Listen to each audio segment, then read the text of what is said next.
and expand these relations for the benefit of the people of our two countries.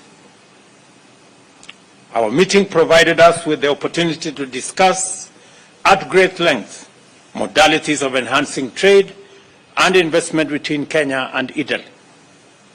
I am delighted to announce that the President of Italy, President Mattarella, and I witnessed the signing of 2 agreements, 2 MOUs, and a joint declaration to provide a framework for advancement of bilateral cooperation in different fields.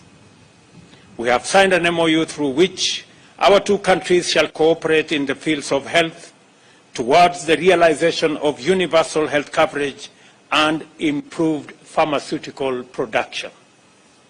We have also signed an MOU on bilateral consultations that will be established and set guidelines for the conduct of political consultations at the respective ministries of foreign affairs.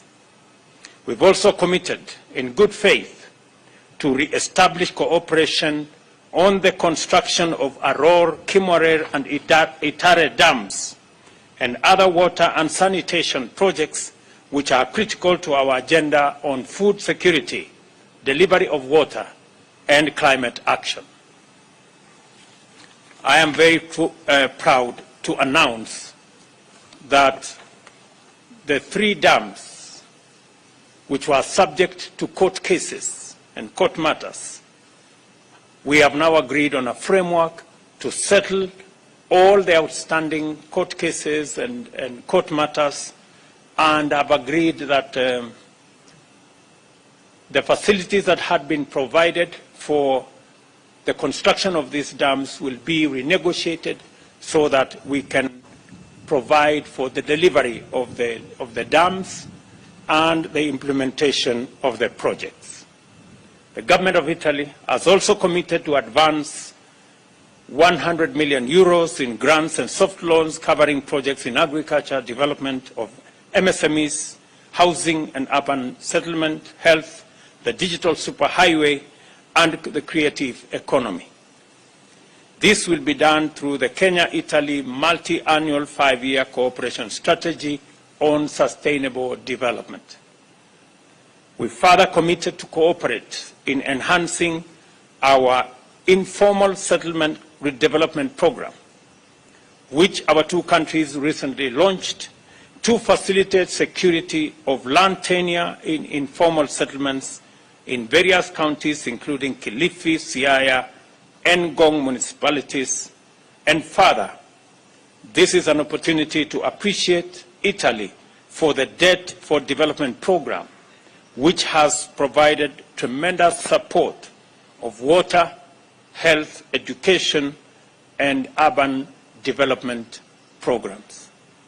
Our two countries, at political and technical levels, agreed to remove non-tariff barriers and to promote greater trade and increased investment, including negotiating avoidance of double taxation agreement, which will usher in significant high levels of foreign direct investment in various sectors by both public and private Italian companies.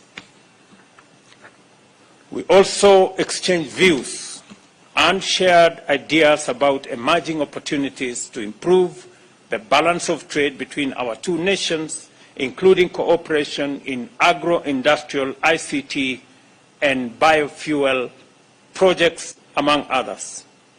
Kenya is highly encouraged by the great interest shown by Italian investors in the Concert Technopolis, where a number have already set up business.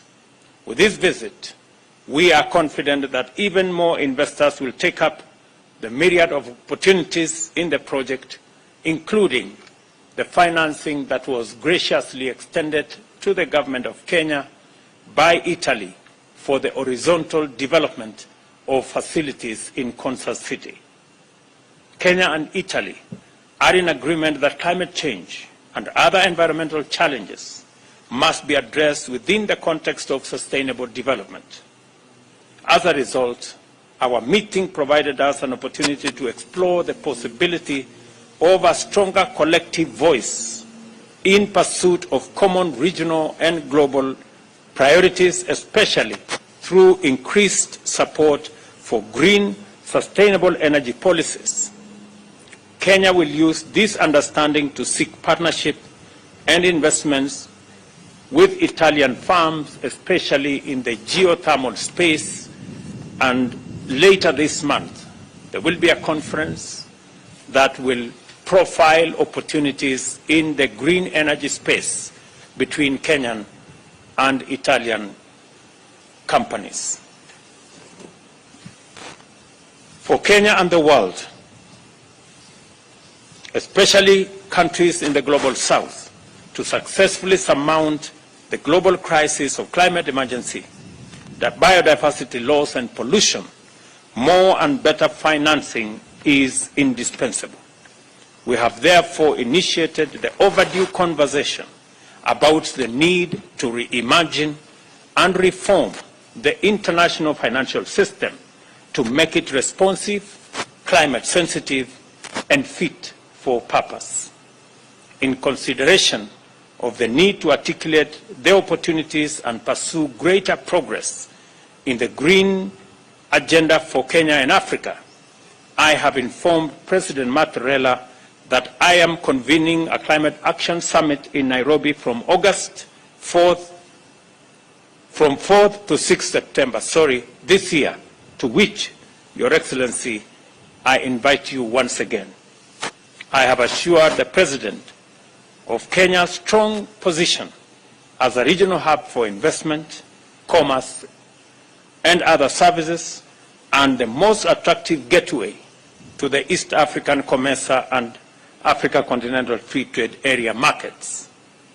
I therefore encourage Italian businesses to take full advantage of our position to grow their local, regional, and continental footprints. In our meeting, President Raila and I also had the opportunity to discuss issues of regional and international significance. We pledged to work together in securing a peaceful future for parts of our respective continents affected by conflict and instability.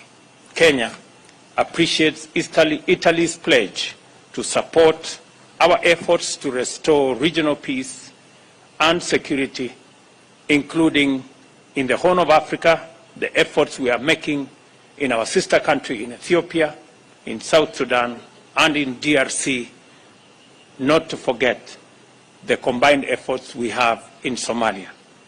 Additionally, we agreed to collaborate bilaterally at the United Nations and other multilateral forums on the basis of convergence of values, principles, and positions to promote peace and security, promote trade, health, climate action, and the elimination of hunger and malnutrition.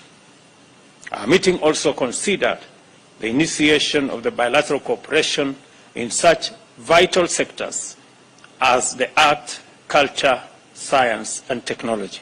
In this connection, President Raila will visit the Luigi Broglio Space Center in Malindi, which is funded by the Italian government with the support of Kenyan government.